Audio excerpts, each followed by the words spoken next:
Radhe Radhe everyone, आप सभी को मकर संक्रांति की बहुत बहुत शुभकामनाएं।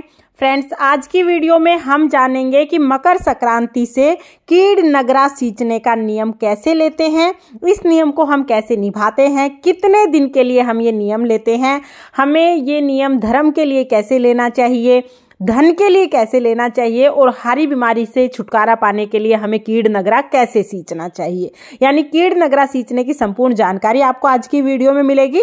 साथ ही हम ये भी जानेंगे कि कीड़ नगरा सींचने के बाद इसका उद्यापन हम कैसे करते हैं। यानी कि कीड़ नगरा सींचने के विषय में सारी जानकारी आपको आज की वीडियो में मिलेगी। वीडियो को आप अंत तक जरूर देखना ताकि आपके सारे डाउट्स क्लियर हो जाएं। तो चलिए अब शुरू करते हैं कि कीड़ नगरा कैसे सींचा जाता है, क्या नियम होते हैं। वैसे तो हजारों प्रकार के नियम संक्रांत के दिन से उठाए जाते हैं, लेकिन कीड़ नगरी का जो नियम है वो सबसे ज्यादा महत्वपूर्ण है। इसको हम कीड़ नगरी का नियम, कीड़ नागर का नियम, कीड़ नगरे का नियम भी बोल सकते हैं। यानी कीड़ यानी कीड़ियां जो होती है, चींटियों की नगरी को जिमाने का नियम होता है। कुछ लोग कीड़ नागर सींचने का नियम बोल देते हैं, कुछ लोग कीड़ नगरी जिमाने का नियम बोल देते हैं। तो इसमें आप कंफ्यूज मत होइएगा। कीड़ नगरी के जिमाने के सींचने के जो नियम है ये एक ही बात है, बस थोड़ा क्षेत्र के अनुसार बोलने में थोड़ा सा फर्क हो जाता है। तो कीड़ नगरी जिमाने का जो नियम है वो संक्रांत के दिन से उठाया जाता है। कुछ लोग संक्रांत के दिन से नियम उठाते हैं और अगली संक्रांत तक पूरा एक साल तक इस नियम को निभाते हैं। वैसे एक साल तक ही हमें ये नियम जरूर निभाना चाहिए। तो हो सके तो आप पूरा एक साल तक ये नियम अपनाइएगा। संक्रांत से अपना के अगले संक्रांत तक हम करते हैं। कुछ लोग 6 महीने का नियम भी अपना लेते हैं। तो अगर आप पूरा एक साल नहीं जिमा पाते हैं तो 6 महीने का नियम अपना लीजिए, या कुछ लोग 40 दिन का नियम भी अपनाते हैं। तो आप अपनी सुविधा के अनुसार कितने भी दिन के नियम का संकल्प आप कर सकते हैं। मकर संक्रांति के दिन से नियम लिया जाता है और हो सके तो पूरा एक साल के लिए आप नियम लीजिएगा, ताकि आपको अपने जो आपका नियम है, जो संकल्प है, उसका संपूर्ण फल प्राप्त हो सके। कीड़ नगरी सींचने का नियम आप धर्म के लिए ले सकते हैं या धन धान्य की प्राप्ति के लिए ले सकते हैं। आप चाहें तो आप निरोगी काया या घर में किसी के जो बहुत ज्यादा बीमारियां रहती हैं, हारी बीमारी चलती रहती है, तो उसके लिए भी आप ये नियम ले सकते हैं। सबके लिए हमें भोजन थोड़ा अलग अलग लेना होता है। तो कैसे क्या करना है मैं आपको बता देती हूँ। तो देखिए, आटा तो हमें एक तरह से ही तैयार करना है, चाहे आप किसी भी चीज़ का नियम ले रहे हो। सबसे पहले हम आटा ले लेंगे। आप कोई भी आटा ले सकते हैं। यहाँ पर मैंने गेहूं का आटा लिया है। जो आटा आप खाते हैं ना वही आटा आप लीजिएगा। तो यहाँ पर गेहूं का आटा मैंने ले लिया है। इसमें हम मीठा डाल लेंगे। आप खांड, बूरा या शक्कर कोई भी मीठा डाल सकते हैं। तो मैंने यहाँ पर आटे में खांड डाल ली है। इसके बाद हमें इसमें थोड़ा सा घी डालना है। घी डालने के बाद देसी घी हमें इसमें डालना है थोड़ा सा। उसके बाद अच्छे से हम इसको मिक्स कर लेंगे। सब चीज़ों को अच्छे से मिक्स कर लेना है और ये हमारा चींटियों का जो भोजन है वो तैयार हो जाएगा। अगर आप सिर्फ धर्म के लिए, सिर्फ आप धर्म कर्म के लिए कर रहे हैं, धर्म पाने के लिए कर रहे हैं, तो फिर आपको इस तरह से आटा तैयार करना है। इसमें और कुछ भी नहीं डालना है। इस तरह से आपका आटा तैयार हो जाएगा। और अगर आप चाहें तो आप इसमें गोला भी डाल सकते हैं। कस के गोला डाल दीजिएगा। ये आटा हमें एक बार तैयार कर लेना है। फिर जब भी आप चींटियों को जिमाने जाएंगे ना, तब हम इसमें से थोड़ा सा आटा लेंगे। जितना भी आटा आप डाल के आना चाहते हैं उतना आटा किसी बर्तन में या पॉलीथीन में लेंगे और उससे फिर हम चींटियों को जिमा के आएंगे। तो इस तरह से चींटियों का भोजन हमें तैयार करना है। अब देखिए, ये तो हमने धर्म के लिए किया है। अगर आप धन के लिए कर रहे हैं, धन के लिए कीड़ नगरा सींच रहे हैं, तो हमें आटे में मीठा डालना है, थोड़ा घी डाल लेना है। आटा हमें इसी तरह से तैयार करना है। साथ में इसमें हमें तिल मिक्स कर लेने हैं, तिल डाल लेने हैं। अगर आप धन की प्राप्ति के लिए कीड़ नगरा सींच रहे हैं तो इस आटे में आप तिल जरूर डाल लीजिएगा। तिल बहुत ही शुभ माने जाते हैं और धन का प्रतीक माने जाते हैं। तो अगर आप धन प्राप्ति के लिए कीड़ नगरा सींच रहे हैं तो उस आटे में मीठे और घी के साथ आप थोड़े तिल भी जरूर डाल लीजिएगा।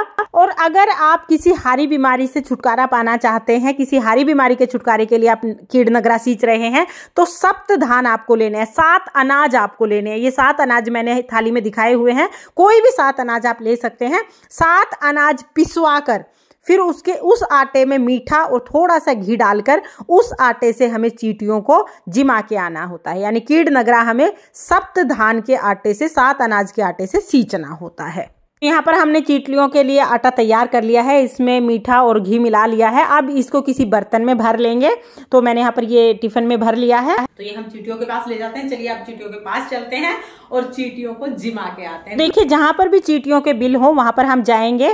पहले चींटियों के बिल के पास जाने से पहले चप्पलें आप उतार दीजिएगा। उसके बाद हमें जो भी हम आटा लेके गए हैं उससे हमें चींटियों का जो ये कीड़ियों का नगरा है इसको सींचना है, इसको इस पे आटा डालना है। तो देखिए इस तरह से हम आटा इसके ऊपर छिड़क देंगे।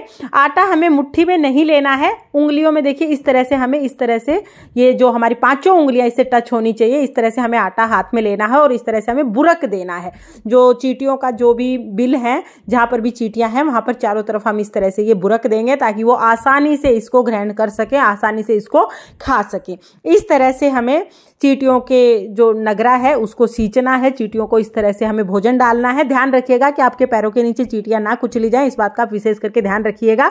तो आप थोड़ा सा दूर बैठ जाइए या थोड़ा सा दूर खड़े होकर इस तरह से आप चींटियों को आटा डाल दीजिएगा। ये बहुत पुण्य का काम होता है और देखिए इसका पुण्यफल आपको हर जन्म में प्राप्त होता है। तो चींटियों को आटा खिलाना सबसे ज्यादा शुभ माना जाता है। पहले के लोग तो रोजाना ही चींटियों के लिए आटा डाल देते थे। आटे में जो बूर होता था ना वो छान के अलग रख लेते थे और वो बूर हमेशा चींटियों के लिए ही जाता था। लेकिन आजकल ये रेगुलर कर पाना पॉसिबल नहीं हो पाता है। तो आप कम से कम मकर संक्रांति को ये नियम अपनाएं ताकि 1 साल तक आप लोग लगभग रोजाना चींटियों को आटा खिला के आए। अगर किसी कारण से आप किसी दिन भूल जाते हैं तो फिर आप जिस दिन जाएंगे, अगले दिन जब भी जाएं तो आप 2 मुट्ठी ले जाएं आटे की और उससे आप चींटियों को सींच दीजिएगा। पूरा 1 साल तक इस तरह से चींटियों को खाना खिलाने के बाद फिर हमें अगली मकर संक्रांति को इसका उद्यापन करना होता है। हमें क्या करना है, जिस दिन हमारा संकल्प पूरा होगा, यानी इस मकर संक्रांति को हमने संकल्प लिया है, अगली संक्रांत को जब 1 साल हो जाएगा तब हम क्या करेंगे, 3 चूरमे के लड्डू हमें बनाने हैं। 3 लड्डू बनेंगे चूरमे के, छोटे बड़े साइज आप अपने अकॉर्डिंग बना सकते हैं। 3 चूरमे के लड्डू हम बनाएंगे। 1 लड्डू हमें मंदिर में रखना है। आप जो आपके घर के आसपास जो भी मंदिर है वहां पर चढ़ा के आ जाइएगा। दूसरा जो लड्डू है वो हमें चींटियों को जिमाना है।